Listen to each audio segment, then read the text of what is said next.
slow start too, and were you surprised that your group didn't have more juice? I was surprised. I thought we'd practiced well. Thought we had a good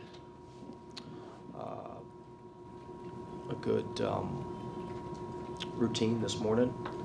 But yeah, we just let our frustrations on offense carry over to the defense, and we could never, they didn't blister the nets to start really either. I think they were 2 of 7 from 3 to start, or 2 of 7 from the field to start. But we just let our frustrations offensively hurt us defensively. But give Virginia credit; they bounced back after a tough game on Wednesday.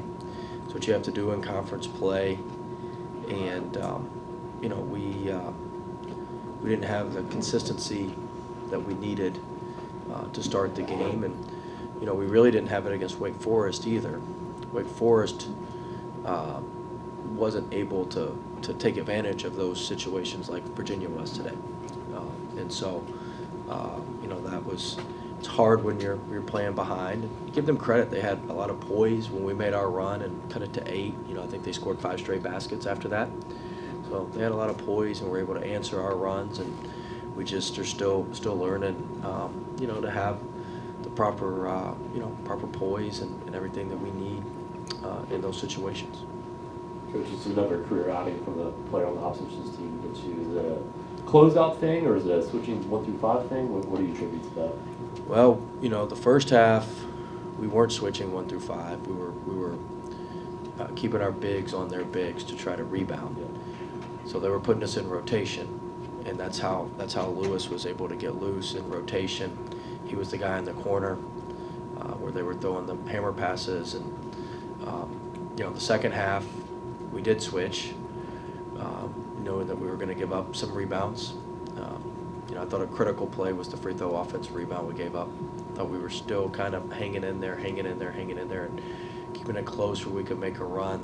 We'd have had the ball down 11, and instead it was it's a 13-point game, I believe, at that point. But second half we did switch, which put us in some tougher situations where we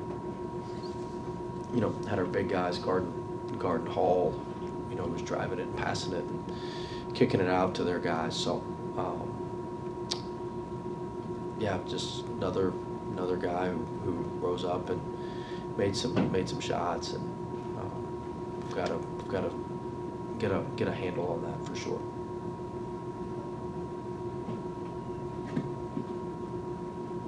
When you talk about consistency, I know you said you're going to demand it. What does that look like behind the scenes? I mean, we demand consistency daily. We just haven't, for whatever reason, we haven't been able to put it together in our high-level games, which at the end of the day we're judged on our high-level games, and we haven't done that like we need to. That's just a fact, and so we've got to keep working at it, and eventually the dam will break at some point. If you keep working, you keep working, but we're not there yet. Coach, were you satisfied with the quality of three-point looks that you guys got today? It seemed like oftentimes you guys weren't getting paint touches to get those three-point opportunities. Yeah, our biggest issue was we were trying to score off the first side. Against a team like Virginia, they've got the big and drop down at the restricted arc. You have to drive the first one, kick it out, and then drive the second one. And sometimes the lane opens up and you can lay it in, or you can kick it out for more open looks. I'd have to go back and look at the threes. I would say, to my naked eye during the game, the looks were not great. That's just my naked eye. I don't like to make too many judgments till I see it all, but I think that we were trying to do too much too early and too much. They did to us what we like to do to other teams. They pressed us. We were getting into offense late in the clock. We were a little discombobulated, and to their credit, they attacked our press very well. We had to adjust the press at halftime. We did a better job in the second half with their screening and some of that.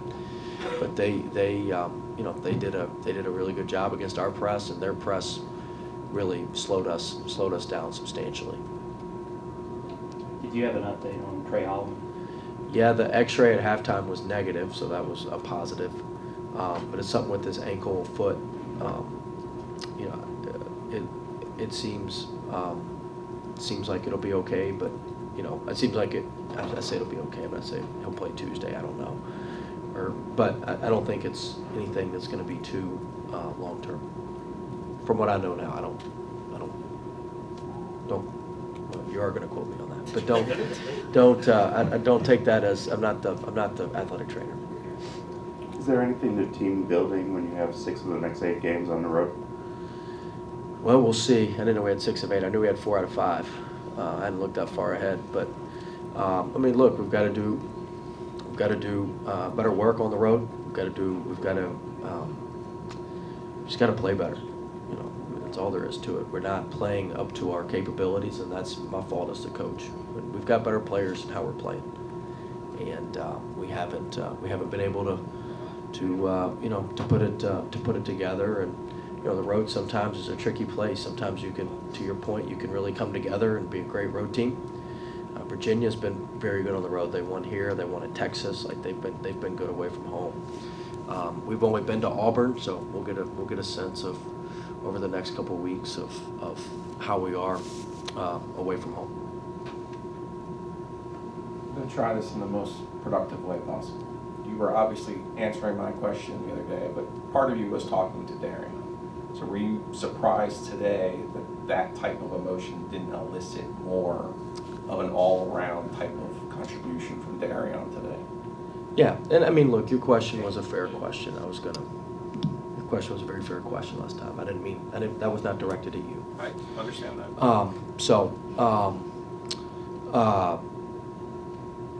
You know, I think that a lot of guys struggled on our team today. You know, I don't want to pin it on any one person. I mean, if you pin it on one person, it's on me. You know, I didn't have us prepared. I didn't have us playing. You know how we're capable of playing. But there's so many little nuances, you know, in the game. We had a play drawn up for the first play that was supposed to get him it was going to be an open look. We kind of, Virginia Tech had run something similar, gotten Hansberry, open look, and we were never able to execute it because we were just going a million miles an hour against the press, and we never got to it. And so the point is, if I could get us to execute that better, and he makes his first 3 on the left wing, and he's wide open, I mean, who knows how the day goes, right?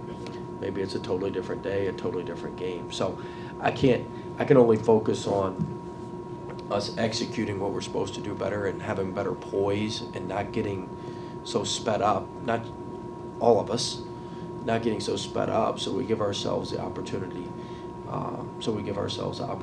to you know, to play within the game plan and the framework of what we're trying to do. And we just don't do that. We just don't do that right now. But I mean, you know, we've got to get him more than 8 looks a game. He's got to have the ball more than that. 8, you know, getting 8 shots. You know, he's got to get more than that a game. And that's on us as coaches to put him in better positions. And we got to put a lot of our guys, you know, in better positions. To your question, you know, Paul's 3-point looks, he made a couple of today, but none of them were very clean either. So, you know, we've got to do a better job of putting the guys in a better spot. Thanks, Coach. Yep.